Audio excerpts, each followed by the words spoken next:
Pagi ini kita bersama dengan salah seorang pensyarah Fakulti Pendidikan College University Perguruan Ugama Seri Begawan, iaitu kita bersama dengan Yang Mulia Cikgu Ali Hardin bin Awang Haji Muhammad, ya. Assalamualaikum Cikgu. Waalaikumsalam warahmatullahi wabarakatuh. Ya, Alhamdulillah. selamat pagi Yang Mulia Cikgu.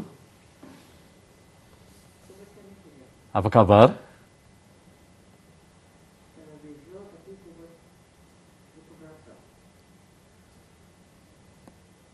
Ya, nanti kita akan menghubungi cikgu lagi ya dalam kita mengikuti wawancara mengenai dengan pendekatan perhubungan terapeutik dalam interaksi sosial, ya. Ya, ya. Ya. Baik, kita kembali bersama dengan Yang Mulia Cikgu Ali Hardin bin Awang Haji Muhammad, merupakan pensyarah Fakulti Pendidikan College University Perguruan Ugama Seri Begawan. Dan apa kabar Cikgu?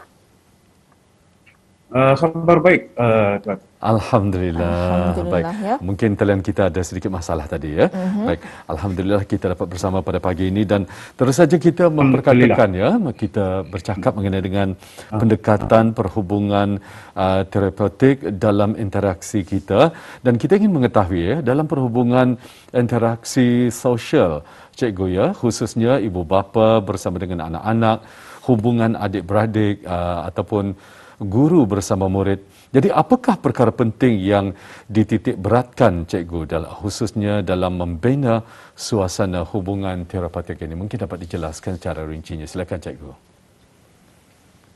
Okay, Alhamdulillah, terima kasih kepada Tuan Moderator. Alhamdulillah, Alhamdulillahirabbil alamin, wassalatu wassalamu ala asyrafil anbiya'i wal mursalin sayyidina Muhammad wa ala alihi washabbihi ajma'in. Okay, pertama-tama sekali boleh merujuk kepada tajuk yang diberikan pada saya, yang saya ingin kongsikan pada hari ini tu,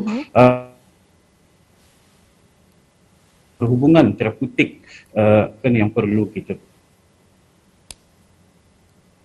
tahu. Jadi saya ingin menerangkan sedikit sebanyak mengenai dengan apa itu. Di sini definisi perhubungan adalah satu perhubungan aktif antara satu dengan yang lain, di mana satu tindak balas di antara satu pihak dengan satu pihak. Misalnya contoh seperti mana yang Tuan katakan,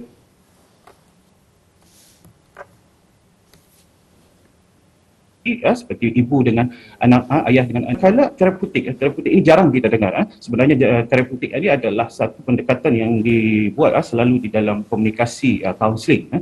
Tapi apa yang ingin saya di sini ianya amat berguna untuk kita, iaitu terapeutik ini satu suasana yang memberi galakan, satu suasana yang memberikan satu, apa kata orang, galakan, dan satu ada kepercayaan di antara seorang ahli di dalam berkomunikasi tadi. Dan apabila kita lihat di sini, ini yang kita mahukan apabila kita berinteraksi, satu interaksi ini satu perhubungan di antara kedua-dua tadi. Jadi apabila ada perhubungan terapeutik ini, insya-Allah satu sistem yang saya beritahu tadi ada memberi galakan, kepercayaan, hubungan mesra. Sebab yang kita risau kadang-kala ada setengah individu apabila mereka membuat interaksi, salah seorang daripada satu pihak ini tidak memberikan satu kata orang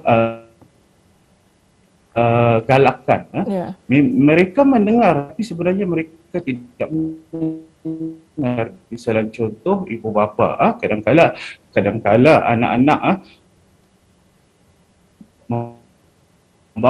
bertanya kepada mereka, melayan teks-teks gaya. Jadi perkara ini sebenarnya berada di dalam satu sistem yang tidak terapeutik, tidak masalah, tidak nampak. Jadi apa yang ingin saya kongsikan pada hari ini, ada beberapa pendekatan yang mungkin boleh kita guna di dalam perhubungan kita. Sama ada kegunaan ini boleh digunakan oleh guru-guru, oleh kita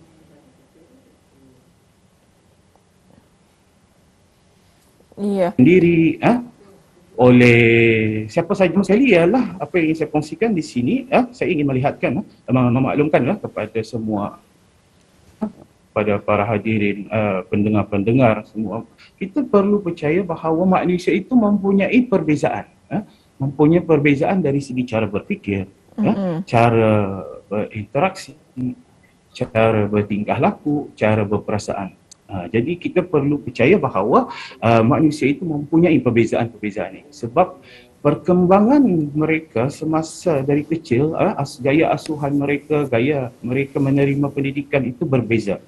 Berbeza daripada beberapa sudut. Daripada contoh mungkin gaya asuhan daripada ibu bapa, budaya, sistem kepercayaan, nilai-nilai yang diterima itu berbeza. Baik, cikgu mungkin boleh kongsikan lagi apakah kekuatan elemen-elemen yang dikongsikan ini? Silakan. Okey, jadi tadi maaf saya tidak sempat menerangkan mengenai dengan apa pendekatan-pendekatan yang ingin dikongsikan. Jadi saya terus kepada isi apa yang saya sampaikan ini. Yang pertama sekali, salah satu elemen yang perlu ada di dalam perhubungan tadi terapeutik ini iaitu dipanggil sebagai congruence.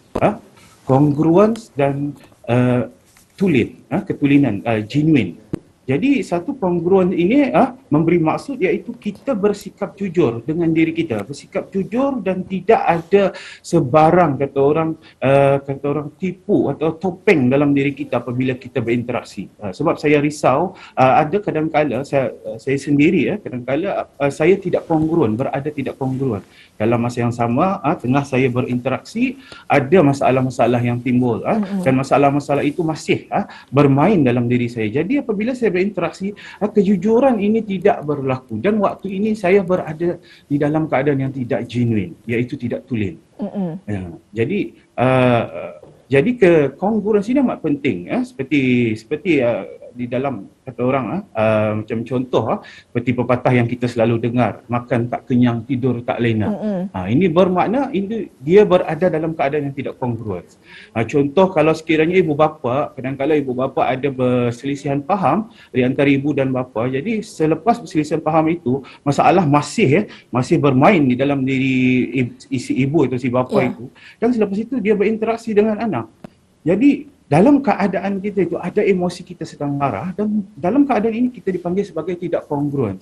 Atau contoh paling senang lagi dalam keadaan kita yang sakit. Contoh sakit perut. Bila kita sakit perut, macam mana kita ingin berinteraksi? Jadi kita berada dalam keadaan yang tidak kongruen dan tidak tulen dan tidak genuine. Jadi ini akan menimbulkan satu yang orang interaksi itu tidak ikhlas, tidak jujur. Jadi ini adalah satu pendekatan yang saya ingin bagi tahu tadi. Yang pertama iaitu congruence dan genuine. Jadi kita perlu berada dalam diri kita sebenar. Kalau ada masalah yang lepas kita cuba elak dulu, beristighfar. Mungkin ada setengah orang bercerita di antara rakan dengan rakan, yang rakan seorang ini putus cinta. Apabila putus cinta, bermain di mana? Di dalam fikiran, dan dalam masa yang sama mereka ada membuat satu interaksi, satu perhubungan interaksi sama ada dalam bermesyuarat, dalam berbincang. Jadi perhubungan itu tidak genuine, tidak kongruen dan sebagainya. Jadi inilah yang saya maksudkan tadi, satu pendekatan. Yang kedua, pendekatan yang ingin saya sampaikan ini adalah dipanggil sebagai empathy. Empathy. Ramai orang tidak tahu apa dia empathy. Empathy ini tidak sama dengan simpati. Bila kita lihat empathy ini lebih tinggi dia punya darjat daripada empathy. Ini bagi saya lah. Maksudnya di sini apabila seseorang yang mempunyai empathy, ini bermakna dia boleh menyelami perasaan orang itu, masuk ke dalam dunia orang itu apabila mereka bercakap. Sama macam tadi bila kita congruence, akan automatically timbul empathy. Berbeza dengan simpati tadi, contoh macam sekarang bila kita lihat pihak kerajaan negara Brunei Darussalam, terutama dalam menangani pandemik COVID, sebenarnya kerajaan kita sedang berempati kerana empati ini satu kefahaman, menunjukkan kefahaman yang amat mendalam, ibarat cubit paha kanan terasa paha kiri. Jadi empati ini lebih tinggi. Apabila kita simpati, kita cuma kesihan saja. Kita cuma kesihan, tapi kita tidak terasa, kita tidak masuk ke dalam dunia. Tidak masuk ke dalam dunia seseorang itu apabila bercakap. Dan yang terakhir sekali, yang ketiga, iaitu dipanggil sebagai unconditional positive regard, iaitu penerimaan tanpa syarat. Tadi kita sudah ada congruence, tulen, empati, dan sekarang ini penerimaan tanpa syarat. Apabila kita ada satu piawaian yang kita meletakkan satu syarat kepada orang itu, contohnya guru bersyarat dengan murid, contoh dia tidak mau mengajar murid yang gemuk, dia tidak mau mengajar murid yang lemah, jadi perhubungan ini akan mengganggu, proses perhubungan ini akan mengganggu, dan tidak akan ada berlaku proses terapeutik yang kita maksudkan di dalam pada hari ini. Jadi ketiga-tiga elemen ini, contoh tadi penerimaan tanpa syarat ini, conditional positive regard ini, satu satu konsep asas yang perlu ada dalam diri kita.